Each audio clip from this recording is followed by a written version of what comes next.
qui est sûr, c'est que jusqu'à présent, on était les seuls objets intelligents dans l'univers. On avait le monopole de l'intelligence. Tout d'un coup, on voit arriver une deuxième espèce intelligente, qui est l'intelligence artificielle, et qui est manifestement, probablement, en train de nous dépasser en capacité intellectuelle. Et donc, cette révolution-là, elle a des conséquences politiques, éducatives. Il faut bien évidemment que l'école forme nos gamins au métier de l'ère de ChatGPT et pas à l'heure d'avant ChatGPT. Donc, le ministre de l'Éducation doit présenter un plan d'adaptation de l'école pour que nos gamins soient compétitifs à l'ère de l'intelligence artificielle.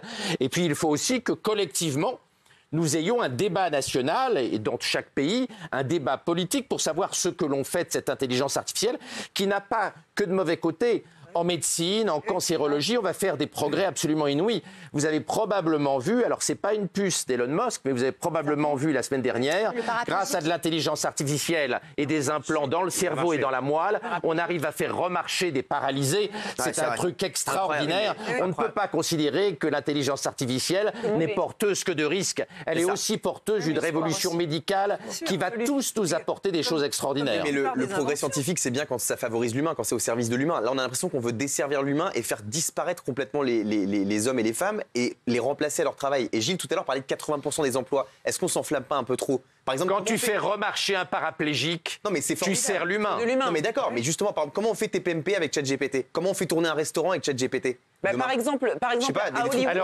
Alors la réponse à cette question, les créateurs de ChatGPT sont en train de créer une gamme de robots. Les robots Néo. Donc tu vas avoir des robots avec l'intelligence d'Aristote dans quelques années. Donc on va pouvoir faire tourner la cuisine d'un restaurant avec des robots dopés à l'intelligence artificielle. Il ne faut pas penser que la révolution de l'intelligence artificielle ne concerne que l'école blanche, que les métiers non manuels. Les métiers manuels vont aussi être impactés parce qu'on va voir apparaître des robots dotés de l'intelligence artificielle. Donc la gamme de robots Néo va incorporer ChatGPT version 4. Donc il faut qu'on réfléchisse pour tous les métiers et, le but, et pas uniquement pour les métiers non manuels. C'est que tout le monde soit au chômage, n'ait plus de travail. Mais non, plein de nouveaux métiers vont apparaître dans la création, dans l'innovation, dans l'art, dans la médecine, dans la cancérologie. On va inventer plein de nouveaux métiers grâce à l'intelligence artificielle. Le seul problème, c'est qu'il ne faut pas qu'il y ait des laissés de côté. Il faut que l'école arrête de glander. Il faut que l'école forme nos enfants à cette révolution.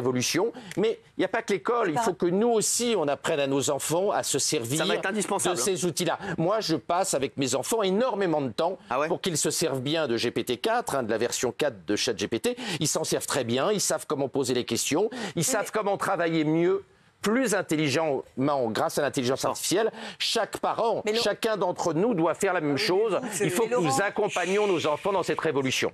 Mais par exemple, à Hollywood aujourd'hui, les scénaristes se mettent en grève parce que justement les scénarios sont écrits par ChatGPT. Alors comment on va faire en fait? Parce que vous dites que ça crée de l'intelligence, mais ça crée aussi donc du chômage. Comment on doit se réinventer quand on est scénariste, quand on est écrivain? Comment on doit se réinventer s'il y a ChatGPT qui va prendre notre travail?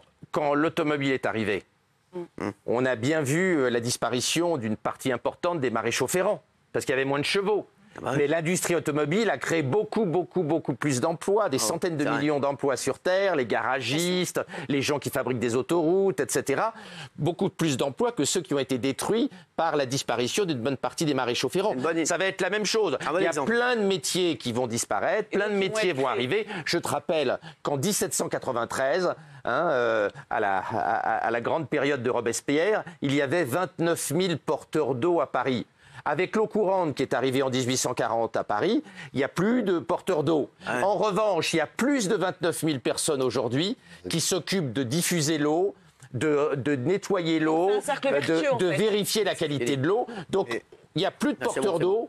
Mais les gens qui gèrent l'eau à Paris, ils sont plus nombreux aujourd'hui que les porteurs d'eau en 1793.